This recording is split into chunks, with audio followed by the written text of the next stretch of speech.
الحمد لله رب العالمين والصلاة والسلام على سيد الأنبياء والمرسلين وعلى آله وأصحابه أجمعين. اللهم صل على سيدنا محمد وعلى آل سيدنا محمد كما صليت على إبراهيم وعلى آل إبراهيم إنك حميد مجيد. اللهم ألهمنا مراشد أمورنا وأعذنا من شرور أنفسنا.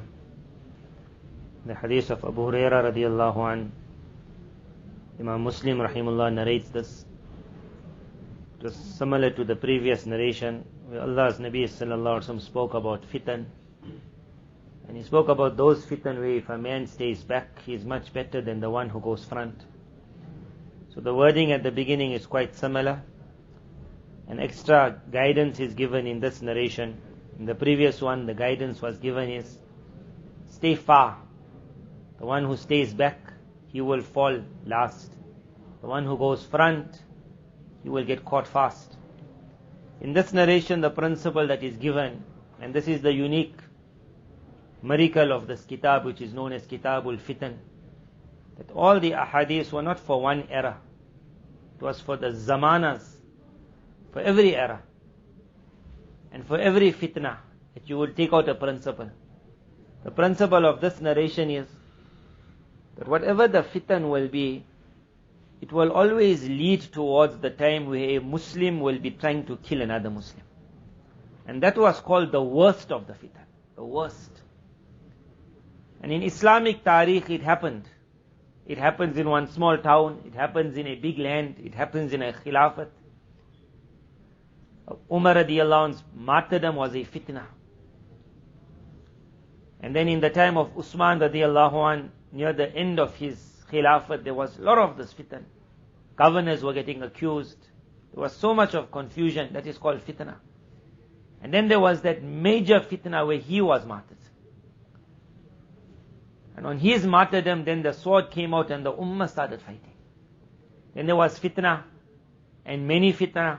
And then the worst was when the Muslim ummats now. One was Usman radiallahu anhu was martyred. One was Muslim Jamaats were fighting each other. That is fitna. And it never ended there. Whenever the enemy wanted something to happen, first a lot of confusion, and then even worse confusion, and then it was killing. And when the Muslim Ummah started killing the Muslim Ummah, then that was the first time that the kuffar had a time to take a breath and to reorganize themselves, and then they could make their attack on the Muslim Ummah. As long as there was unity in the Muslim Ummah, no one would ever dream about coming front. In the past, it was the past. In today's time, where we don't see, because of the effort of moving in the path of Allah, with the flags of Islam, that as soon as a country was taken over, that whole country was becoming Muslim. So that was the time where Islam was like just taking country after country after country. Then that stopped so many years ago, jihad fi sabilillah. So from that time, open entrance into Islam stopped, where countries and countries accept Islam. So many years have gone. During these so many years, there was so much of irtidad. So many countries from 90% went to 70 to 40 to 30%. Despite all of that, when you take the number of Muslims in the world, you will find they always were the most. They still are the most. So if they were just united, there was no thought of anyone ever making an attack. But it was Almighty Allah's system that wasn't going to happen. The biggest fitna was going to be when the Muslim was going to fight with the Muslim. And because they were so huge in numbers, it was not going to be a little blood, it was going to be a lot of blood.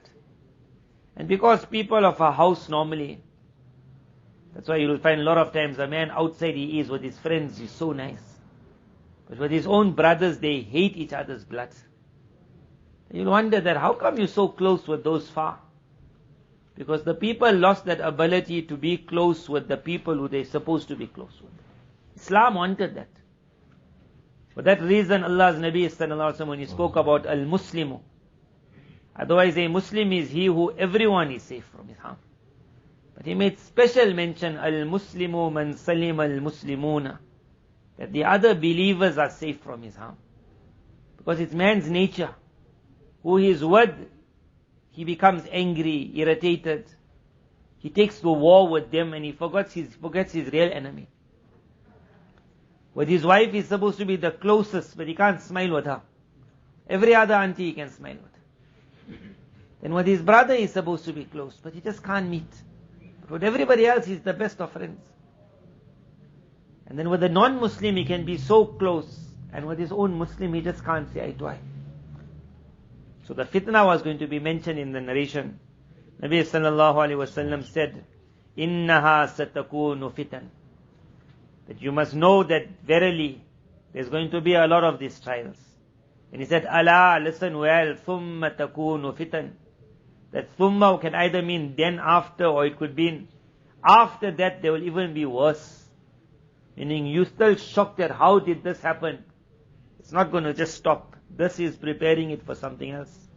And then he said, "Allah, thumma takunu fitnatun." He said, then that fitna is going to happen. So they explain after fitan, when he brought the wahid, it means then that very big thing will happen. The worst trial, and the worst trial was, the narration will explain it, where the Muslim will be fighting the Muslim. To such an extent, it will either be the sword, in our time it's the gun, and if you can't shoot that person with your bullet, then you're shooting him with your tongue. There's hatred, there's enmity, there's I wish he dies. And Tariq saw it. They saw it to such an extent that a brother was able to enlist the services of the Christian crusades against his own Muslim brother, just so that he could keep the seat. He understood when those Christians were going to come, they were going to kill, they were going to rape. Some of the people they were going to be raping were going to be this person's own cousins, because that's his tribe. But nothing matters. Nothing matters. When this hatred comes, you'll bring in whoever you want to bring in. For you to see your own family dying. So this narration took the ummah on the other extreme. That as soon as you see fights starting between Muslims, the narration spoke to the general people, you try to run. Nabi sallallahu alaihi wasallam said, first he explained al-qa'id, like how it was last week. In that narration, the one sitting in this fitna will be better than the one standing. And the one standing will be much better than the one walking towards this fitna. Then he said, when such a fitna will happen, فَمَنْ كَانَ لَهُ إِبِلْ فَلْيَلْحَقْ بِإِبِلِهِ. When such a fitna will occur, this big fitna, where Muslim will be fighting Muslim, hatred amongst each other. He said, then whatever can keep you away from everyone, grab it and move. Away from everyone, and this is the beauty of ahadith. How they understood it at that time, you needed your camel. He said, who got a camel? فَلْيَلْحَقْ بِإِبِلِهِ.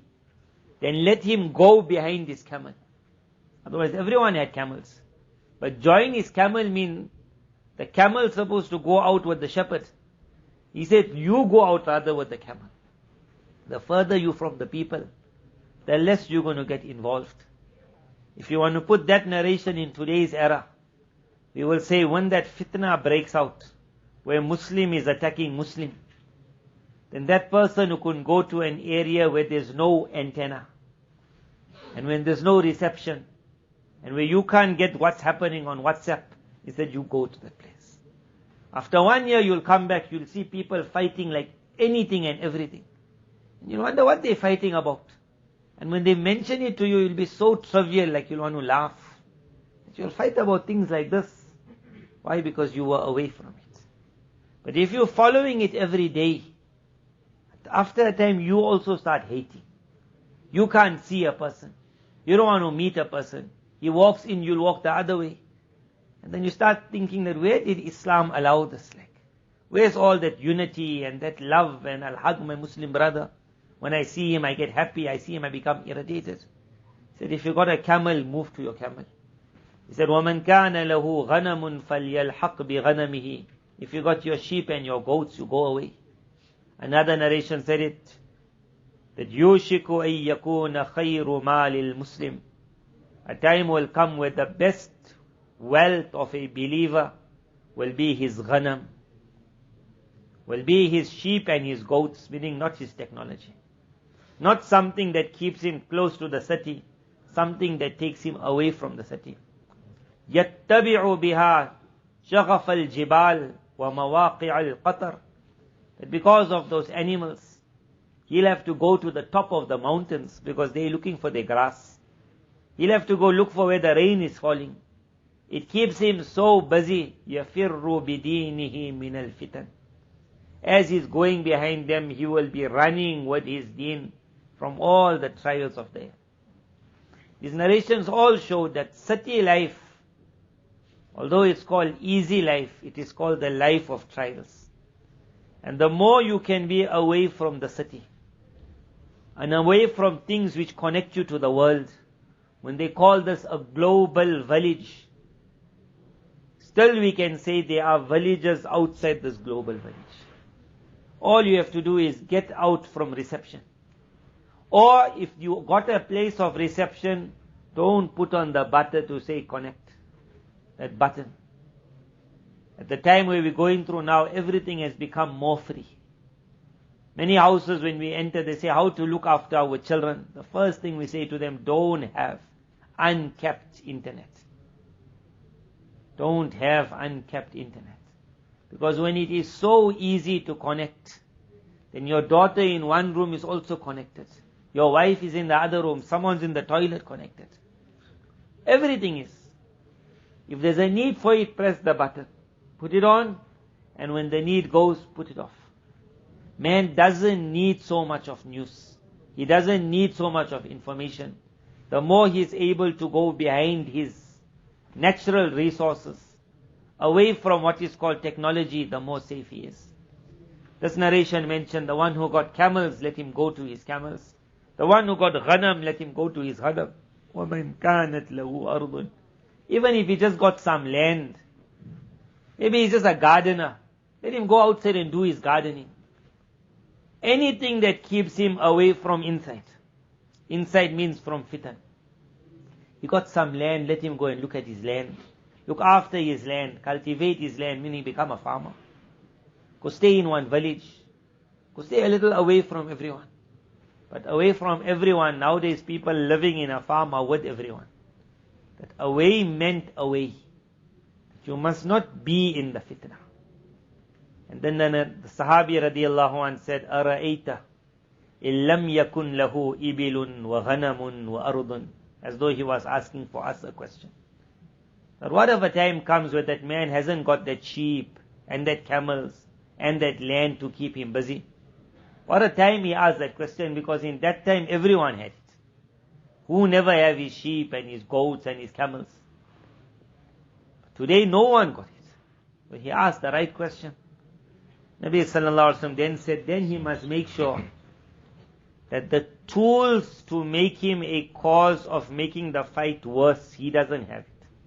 In that time it was called the sword.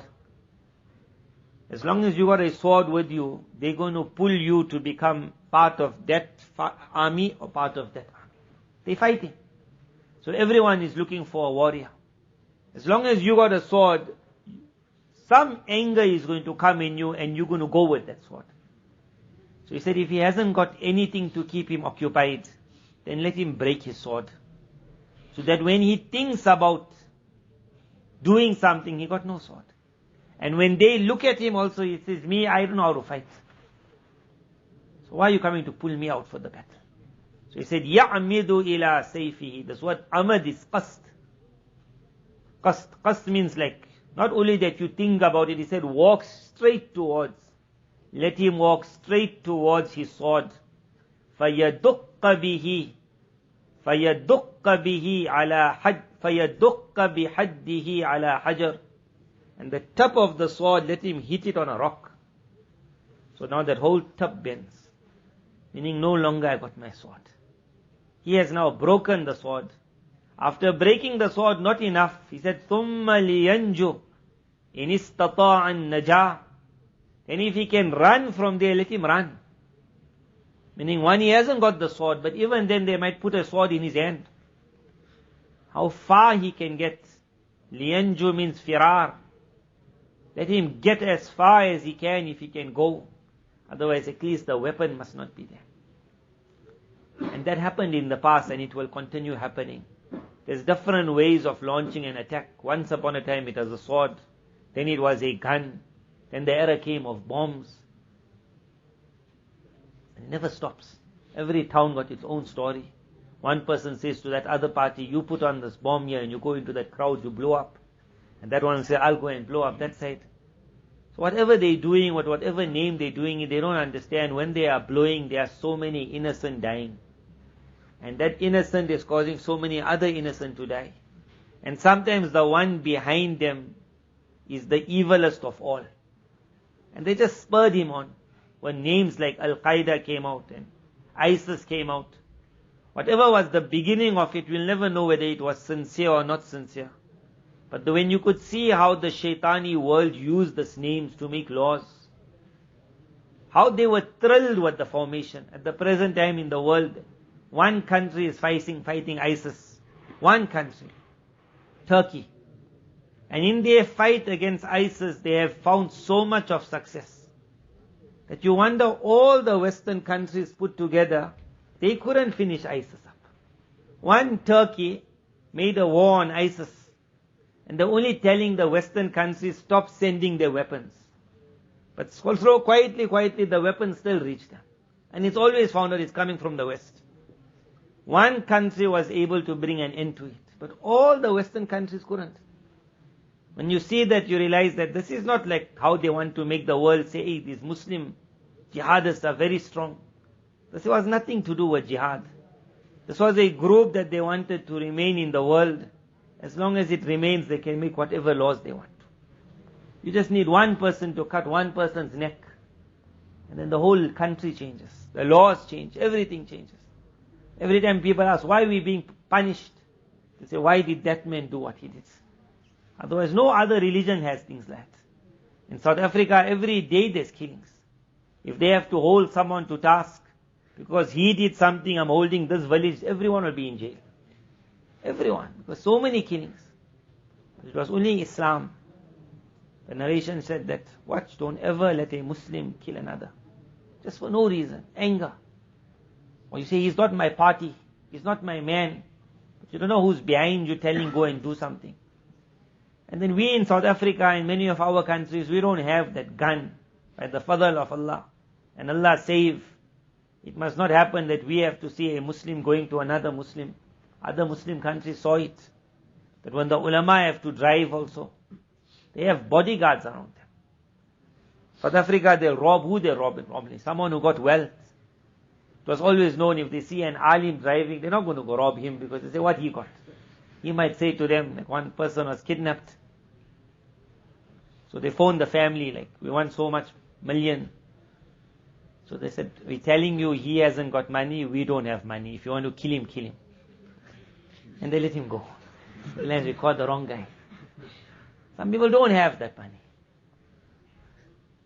But in those Muslim countries where this battle started, you'll see the alim, he is more guarded than the president. Because every day there's a fear, this one killing that one, and that one will blow that one. He'll walk into their synagogue or whatever it is, then one bomb will blow. And they'll all be happy, we killed so many Shia, then they'll come here, we killed so many Sunni. Just carry on. But it was always known behind it was always a shaitani group. They just bomb here, bomb there, carry on bombing, kill. The hadith made a lot of indication when it will come. Then if you don't have the weapon, you so Mubarak. You out of it. Otherwise, so many times a Muslim ends up killing a Muslim. And there's a person behind who uses one. There could be times when they are sincere in it, but hardly. Majority of the time there's someone behind which makes them fight. So I said in our countries we don't have that bomb, we don't have that gun, and Allah's fadl it is. But we do have that tongue which is very sharp at the moment. And we're finding it, very sharp tongue. But once upon a time there was kitabs that were written, Adabul Ikhtilaf. That when you got ikhtilaf with someone, how will you show that ikhtilaf? And they spoke about the ulama, someone completely against them. What and what that person said. But how he conducted, he sent hadayah. When he met the person, he would even make ta'wil for the person. Others will say, how could he say this against you? He will say, maybe he misunderstood, maybe this, maybe that. The word had enough firaq, enough. But the tariqah of the Ahlus Sunnah wal Jama'ah was always that they conducted themselves in such a manner that they sorted out the fitna also, and they were never rude in their approach also. The character of Allah's Nabi Sallallahu Alaihi Wasallam was the bunyad, the yardstick. With the smile of a Nabi, and with the sword of the Mujahid, but with the smile of a Nabi, with the pen of that scholar, but the smile of a Nabi, that they could smile at that person. When they had to write, they would write in a manner that they would say what you're saying is wrong, but they would say it in the right manner. That even if that person would not want to read it. One person came to Mufti Muhammad Shafi Sahib Rahimullah, and he said, I was reading this one kitab of yours, but when you mentioned this one person's name, and I got a lot of liking for this person, he put me off. That's why I'm not going to read the kitab further. Just that name. So the Mufti Shafi Sahib Rahimullah wrote, he learned a lesson from this. That sometimes when you want to write against a group that is astray, it's not always beneficial to put the name directly. But you write on the principle, that this principle is wrong, that principle is wrong. There's hope that a day will come that even that Jamaat will read it and they say, this makes sense. And they won't understand it was written against them. And they will adopt that principle and the work is done. But whenever you say a name, then the person says, he's talking about me, and immediately he'll drop it. The way that the manner, why? Because the Muslim Ummah is enough in fighting. We need someone to make tea. And let them all sit down and say, some biscuits for you, some biscuits for you. And is it not time that we join? Or are we only waiting that when Hazrat Mehdi comes? At that time, two soldiers will look at each other and feel shy. That they say, hey, I'm sorry, the last 20 years, me and you are fighting like cats and dogs. I don't know how I'm going to save your life now, or you're going to save my life. The enemy is in front. Are we going to wait for that day only? Where the two will hug and say, my brother, either shahadat or najat tomorrow. That time the man won't say that, still yesterday you were like this and you were like, forget everything. In the battlefield you forget all your ikhtilaf. All. That brother-in-law you could never see in your life, you hug him also. He hugs you. There's no battlefield now. That's why man started fighting with his own. The narration said, then run if you can run. Then Nabi Sallallahu Alaihi Wasallam said, Allah hal ballaghtu. He said, have I given you the message? What a time he said it. 3 times he said it loudly. You say this here to say that majority won't hear. They love to fight. Hal ballaghtu. Did I give you the message? Did I give you the message? He said, Allahumma hal ballaghtu. Did I give the message? Then a Sahabi radiallahu anh said that, okay, explain, ara'ayta in ukrihtu. That I want to stay out of this fight. I don't want to be the one attacking another Muslim. I don't want to be the one disgracing, the one killing, the one slitting the throat. But sometimes what happens if they force me? Because you always get, when parties are looking for more soldiers, somehow or the other first they'll come and they'll tell you, you must join us. And they say, no, me, I'm very busy. No, you must join. And if the person doesn't want to join, then this one speaks bad about him, that one speaks bad. Still he doesn't want to join, then sometimes he gets pulled. He said, what if I get pulled, forced in ukrihtu? فَيُنْطَلَقْ بِي إِلَىٰ أَحَدِ الصَّفَّيْنِ. And I am forced into one of the two parties. Either I'm made to stand in this side or I'm made to stand in that side. And I don't want to fight still, but then the one party comes, he sees me there. فَضَرَبَنِي رَجُلٌ بِسَيْفِهِ. Now that man comes, he got his sword in his hand and he's going to strike at me now. The reason is, why am I in that party? I wasn't supposed to be, but I was forced. Oh, yaji'u sahmun fayaqtuluni. Or one arrow is going, must I not now defend myself? Because this is my party, now you're attacking me. Nabi sallallahu alaihi wasallam, the way he said no. He said just no. That if it happens, Nabi sallallahu alaihi wasallam said, yabu'u bi ithmihi wa ithmik. That the one who forced you, or the one who killed you, he will return, meaning he will stand in front of Allah with all his sins. Wa ithmika can have two meanings. and that sin of bringing you out to the battlefield. You will not be responsible, he'll take it. Either the man who brought you into the battle, or the man who killed you. Or you can have that second meaning, which whatever sins are on your head, one day on the day of Qiyamah will be taken and given over to him. Say, you sort it out because you killed this person. Whatever it is, it was to say the person, فَيَكُونُ مِنْ أَصْحَابِ النَّارِ. He will be a Jahannami, you don't be from Jahannam. At that time he was supposed to say, okay, now defend yourself. He never said it. Even then don't defend. When Muslims fight with Muslims, Nabi Sallallahu Alaihi Wasallam's one word, it was so beautiful. O kama qala alayhi salatu wassalam, but the wording was something like this: kun abdallah al-maqtul, wa la takun abdallah al-qatil. Rather be the servant of Allah who's killed, instead of being the servant of Allah who kills. If you want to have it today in your time, you will say, rather be the servant of Allah who is criticized, instead of being that servant of Allah who criticizes. Because the wording comes in the narration that swearing a Muslim is ka qatlihi, it's like killing him. Swearing a Muslim is like killing him. So rather be that one who's criticized. And our Akabir were like that. They took on a lot of criticism. They wrote the kitab. Basis ever was written. He wrote, this is wrong, this is wrong, this is wrong. If he wanted to, on every masala, he could have written one name. Because there were enough shuyukh at that time, mashayikh and maulvis, who were doing this. Could have written, this one is doing that, this one is doing that. It would have spoiled basis ever for South Africa, but because when we reading it, we don't even know who that man is. He left out the man's name, he wrote the masala. This is not right, this custom. This custom is not right. The kitab would remain Mubarak for so many years because everyone will say this custom. Even that family who was doing it, because they wouldn't see their grandfather's name there. They would say, you can't do this thing. If they see their grandfather's name, you know how hard it is to say, my grandfather is a Jahannami. How could he have done what he did? Rather be Allah's servant who's criticized. Don't be the one who criticizes. Show what is wrong. Don't show who is wrong. Show what is wrong. Don't show who is wrong. Everyone will understand that's the guy who's wrong.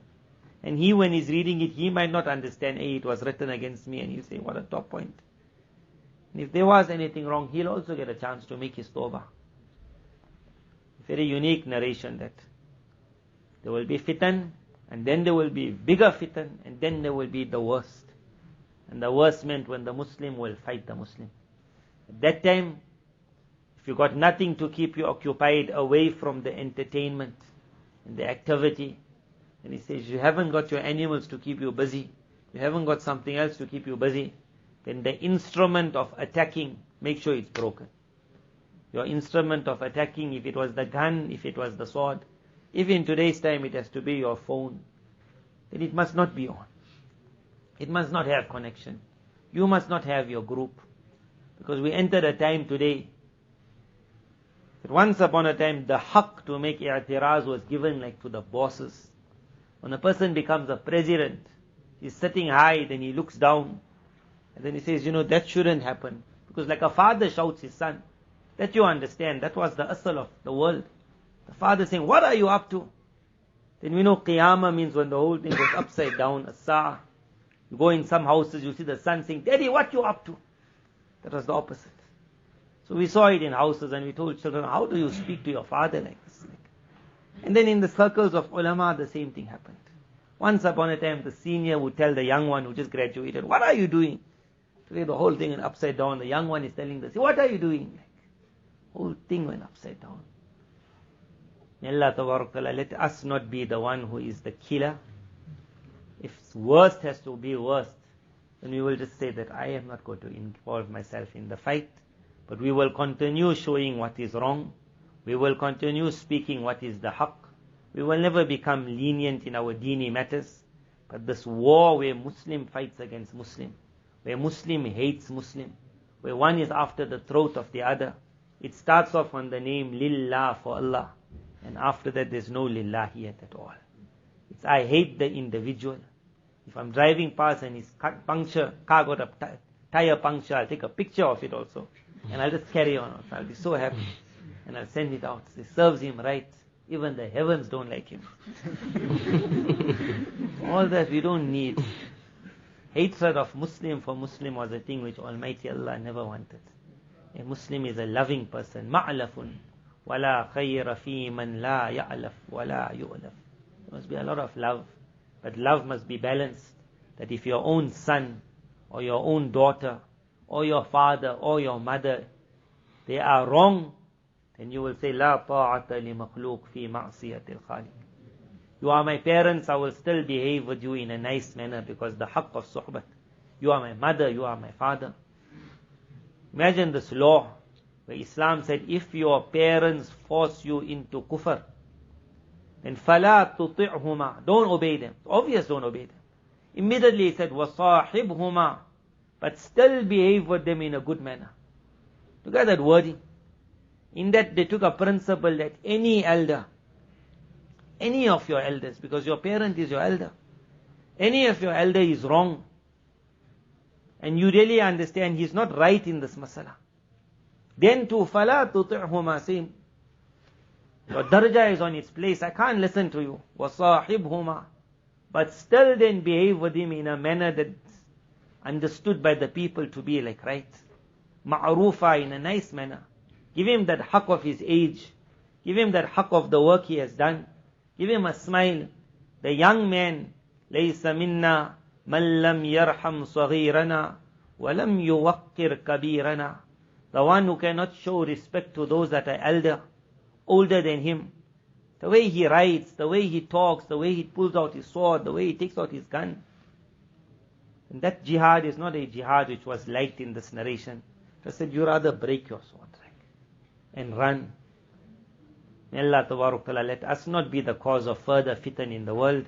May Allah Tabarak Ta'ala make us, we are the doors of goodness. We are the keys of goodness for the world. Allah Tabarak Ta'ala let it not be we are the keys of evil opening up. We open this door and a war starts. We open that door and another war starts. On our hands, although it's dirty hands. Through our tongues, although it's dirty tongues. Allah Tabarak Ta'ala is most kind. Allah, on these hands, on these tongues of all of you all, of all of us. Allah Tabarak Ta'ala in His kindness write the hidayat of mankind. Man and jinn. Allah Tabarak Ta'ala guide us on our every step. Whatever is right, Allah inspire us to do it, to say it, to practice on it. Whatever is wrong, Allah Tabarak Ta'ala protect us. Inspire us to explain it's wrong, explain it in a nice manner. Others who hear it will understand what is wrong. And Allah Tabarak Ta'ala grant us the ability, we ourselves stay away from the evil. Wa akhiru da'wana anil hamdulillahi rabbil alameen.